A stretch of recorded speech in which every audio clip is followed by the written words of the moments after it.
www.gettingpositivekarmanow.com presents the series Healing Thursdays with Nalin K. Narula.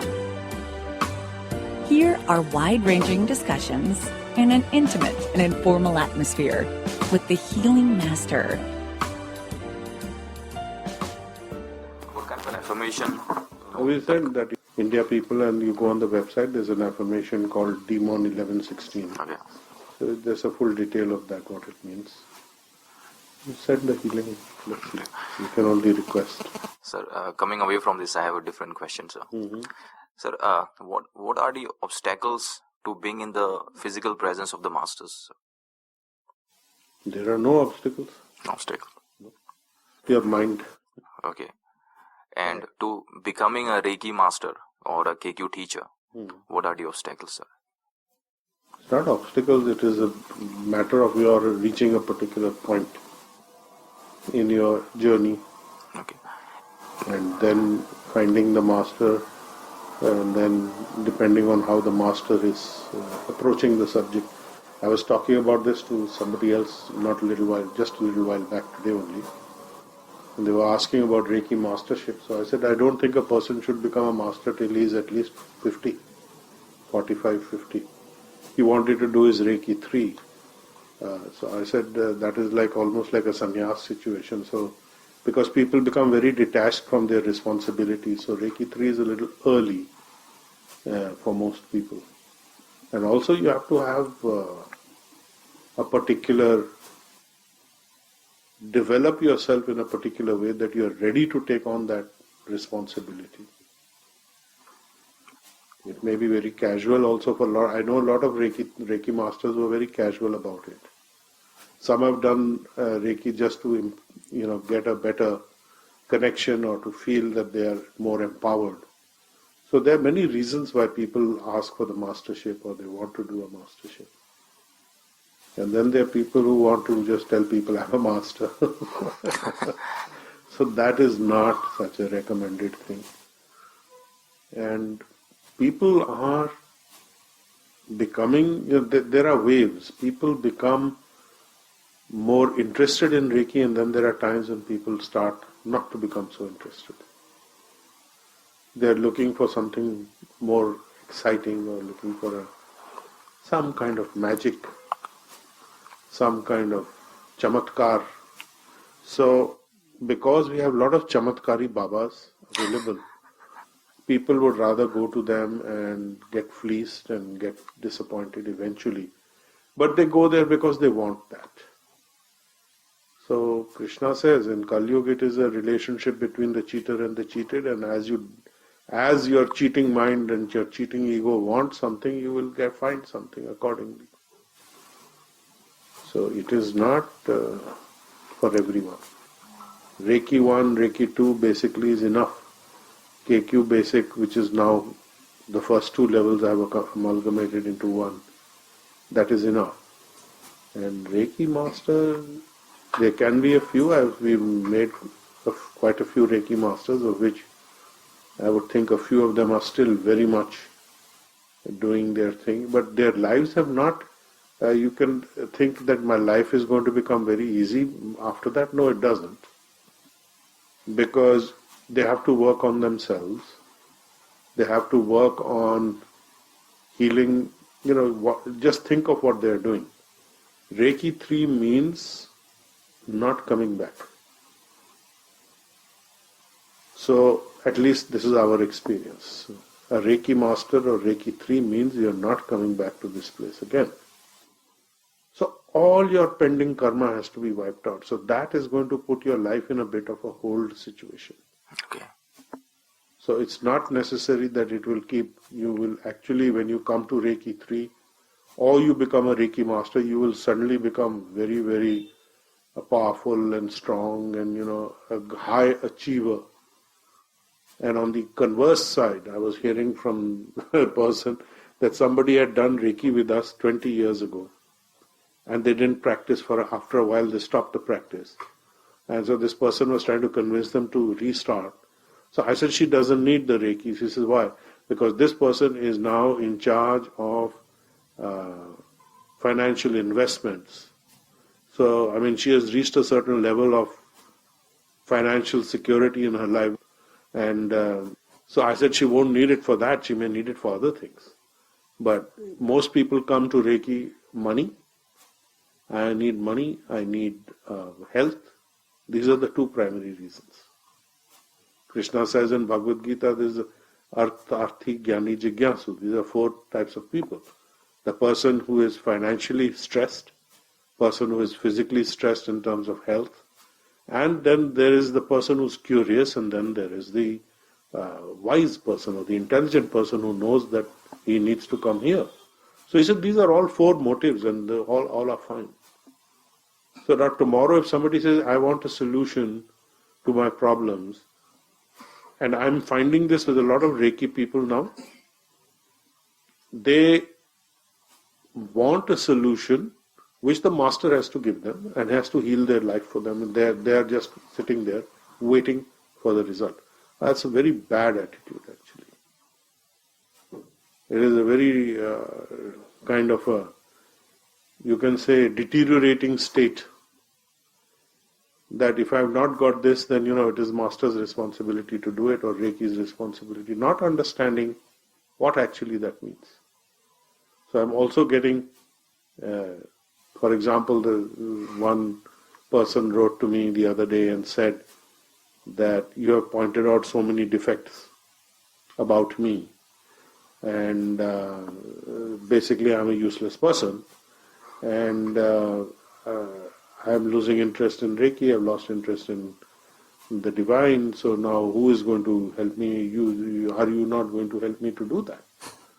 So I said, the same way that your defects were pointed out as a reference to correct, there were so many things pointed out which are positive things that you are having within you. Why are you only focusing on those defects and saying that it is now you've lost interest because you're constantly meditating on that? There's another person who visited me today who said exactly something similar. So the feedback that I'm getting is that people are, if any corrective statement is made to anybody by me as a guide to them, they are taking it that that's the only thing and everything else is now finished. That everything else is of no value. So basically one should just keep saying, well, you're doing wonderful. You're doing great, whatever you're doing. Some people can't understand. They still continue in a self-destructive path. I think you asked me this earlier, about this particular aspect, that can somebody who's in a very bad shape, can they become okay? I said no. Very difficult for them to become okay because they are not going to listen to anybody or anything. They have to go through the process of the pain. So people will go through the process of pain, people will go through the process of difficulty. And that's the life that they'll have. There's no getting away from it. Just would like to share this, though you have said that we still face problems, but after meeting you, after getting connection from you, our lives have become far more healed of all kinds of problems, financial or wonderful. physical. I mean, I can see that. Yes. The other day, one couple came to see me, and the husband was saying that, my wife feels very unwell and this and that, and she has these problems, and there was a lot of swelling on her face when she came in, and in 15 minutes the swelling started to vanish. So the husband is saying, I can see that this, just by coming here, all these symptoms, the headache, the swelling, everything is disappearing. I said, this can happen to you at home also. You're a healer. You just have to heal. But if you're going to focus on everything that is so negative in your life, or certain instances which you perceive as being negative or something that you've not been able to deal with, then you're going to multiply that energy. Why don't you understand this? The principle of like attracts like, energy follows thought. Whatever you are focusing your attention on, that is going to keep increasing. So why do you want to increase the negative when you don't have to? And I think I said something similar to you this evening also, that you are taking on other people's responsibilities in a speculative fashion. The situation is not even there, but you're imagining what will happen in the future and you're feeling bad about it and helpless and angry, whereas actually it is something else is going on inside. There's a whole ego churning that is happening inside for other reasons. So you need to be very, very aware of what directionality your mind is taking you toward. Because the mind is a very cunning rascal. It is, if it is ego driven, where the connection is switching predominantly to ego, then you have a serious issue, because you will keep finding ways to place yourself in a superior position, even if it is detrimental to your health. So I could be thinking, it's my responsibility. Oh, poor fellows, so bad. I'm feeling so bad for them. And ultimately, the reason is that I want them to acknowledge that my path is right and they should come on this path. So I am superior to them. Okay. So mind has many ways of fooling us. So you have to be quite vigilant. Bhaktivinoda Thakur famously used to say, when you get up in the morning, pick up a shoe, beat your mind 100 times. When you go to bed at night, pick up the other shoe and beat your mind another 100 times, because it's a rascal. Because it is going to keep stimulating you this way. Let's say somebody does something nice for you, which you feel that they're nice. I was touched by this in a positive way. Somebody is there around you to point out actually they had motive. Same thing I heard today from another person, saying that why are people only dealing with me in a transactional way? Everything is for one purpose or a motive. I said, that's the world. What is the difficulty? Why are you insisting it should be different? Where is it different? So we are insisting, no, they should love me for me. What is you? They love you for you because you are giving them something. If you don't give them something which they value in any way, why are they going to associate with you? It's not necessarily a bad thing. Krishna says everybody is motivated. What's the big deal? What's the problem? Be motivated. You're enjoying somebody's company, that's a motivation. You feel good somewhere with some people, that's a motivation. Now, is that such a bad thing? When you're young and you fall in love with a boy or a girl or whatever it is, you want to be there, so that's a motivation. And after a few years, it kind of fizzles out then. So it's because you're not getting the same juice that you used to get earlier. It's becoming juiceless. No, sir, it's not like that. Huh? No, sir. No, the relationship with people are like that. There's no juice. If there's no juice, then you would leave them. No? And I was referring to doing healing. I think No, I'm not talking only of healing. I'm casting the net very wide. I'm casting the net about other people and, how your relationships might not you, but people's relationships, they're associating. And if you're doing healing and you're feeling great about it, then that is a motivation to do healing. But then there is the other motivation. Why should I do the healing when you're feeling depressed, when your foolish ego is coming up and saying that with this healing, I have to become silent. When the healing is going on, the ego is becoming silenced. So the ego doesn't like it. So ego will give you 200 reasons why you shouldn't do the healing. Sir, I just had this experience. I shared with you earlier, I believe, but personally. There was one particular magical moment I experienced while healing, where I was just going to work and I was restricted to my home. I came back and just played the guitar, listened to music, doing all that, spending time on watching videos or cricket. Still, I was feeling like, if I could be joyful this way, so experiencing that moment, sir, I was just thinking to myself, why do I even need to have sex when I have this kind of an enjoyment? But when I again compared it with your other teaching, that when you socialize and you need to have a social circle, I realized that the happiness which is derived from that kind of a meeting with people or creating groups, that definitely magnifies the joy. Okay? Yeah. But even with your mercy, even when we are just living alone, doing just a simple thing, staying at home, doing music, playing the guitar, life is so beautiful. Yes, it is. It's just about retaining those kind of moments. That's required. Yes, yeah. That's very good. If that's what you makes you satisfied and happy, you should go for it. Yes, sir. Definitely. Yes, sir. Absolutely, sir. But you if somebody doesn't have the healing, then he will be having a miserable life even with all these situations. Yes, sir. Yes, Isn't yes, it? yes, sir. Yeah. Exactly. With all kinds of people, with all Yeah. family around, Yeah. he will still be miserable. With all kinds of money. And when he has nothing to do and just play the guitar, he'll be even more miserable then, isn't it? Yes, sir. If he does not have the healing. If he does not have the healing. Yes, Yeah. sir. Yeah. Yes. Because everything will be a problem, because the expectation is very high. Sense of entitlement is very high. I should have this. Why I don't have it? It's all the arrogance from the ego only. So you must remember, these are all ego positions that are really crushing your intelligence and crushing your ability to move forward in terms of whatever you might think are obstacles in your life. So if you can tackle those and remember that any time that I am feeling that the person has a motivation and that is coming as a block or an obstacle to my feeling good, it is better that, let the person have the motivation. How does it matter?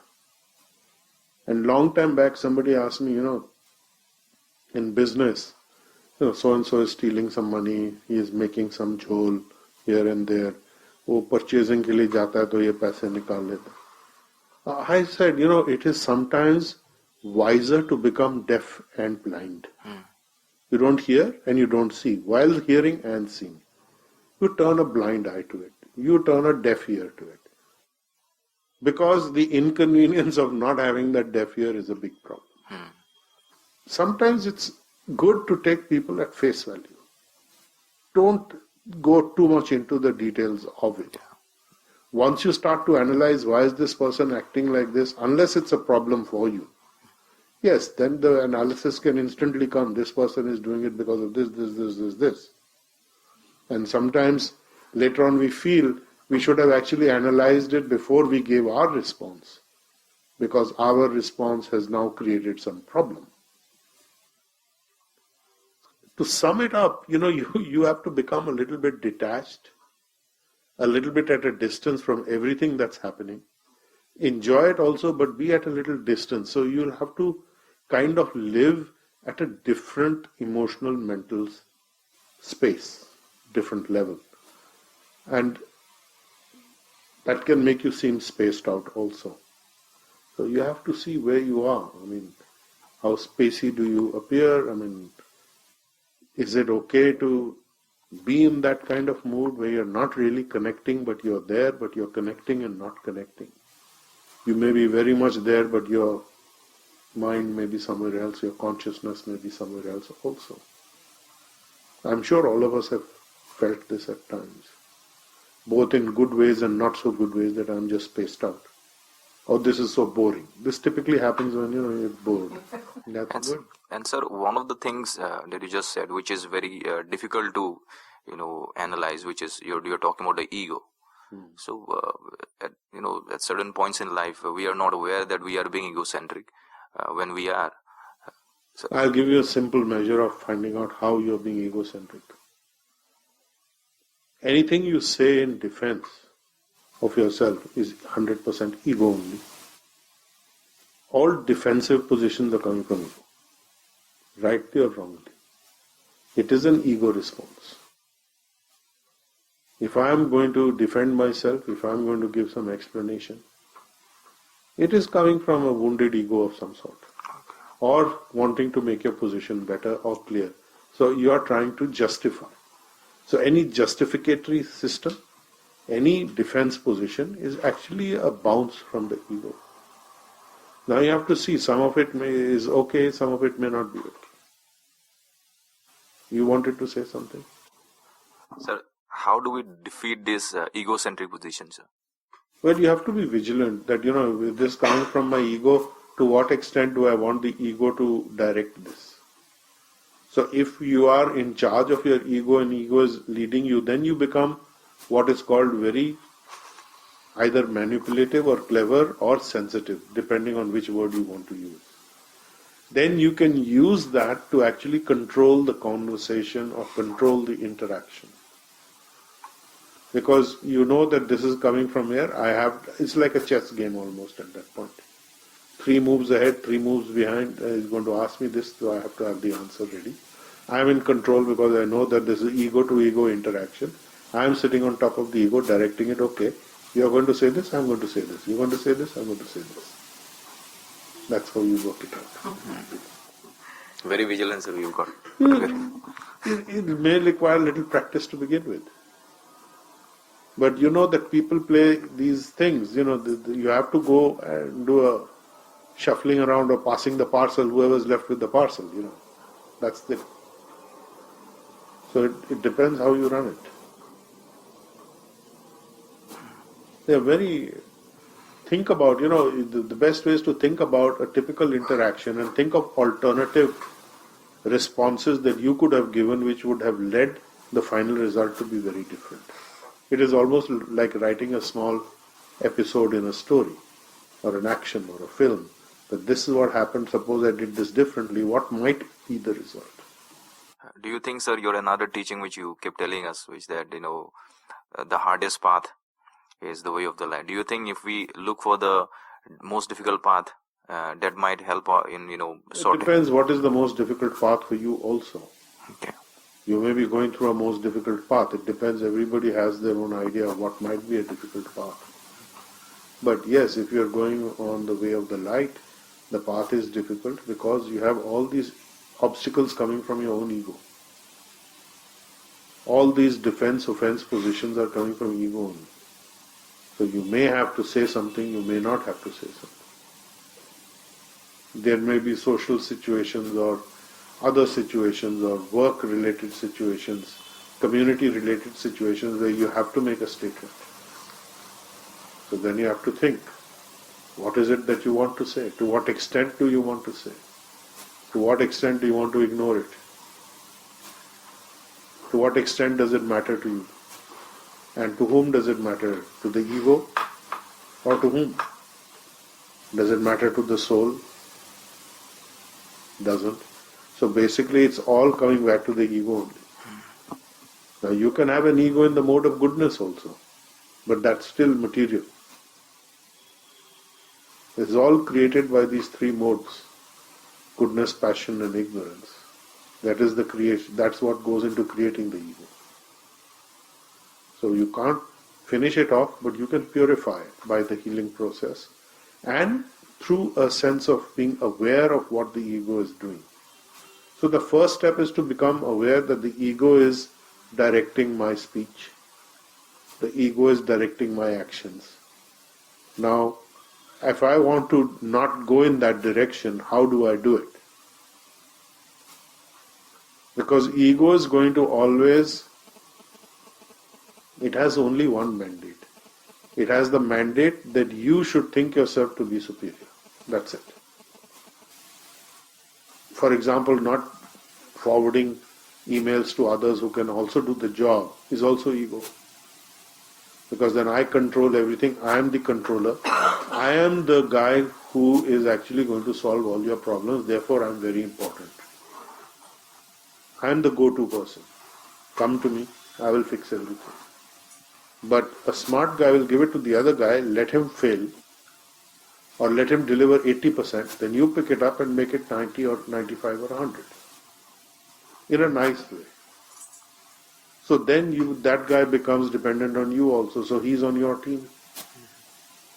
You do this with other people, you tell them, okay, you do this, now this is how you improve it, you do it very good job.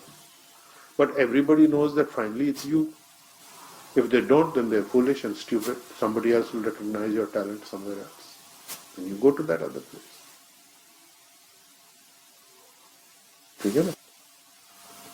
So being helpful is not a defect. Let others help you also. You've been listening to Nalin Narula on GettingPositiveKarmaNow.com.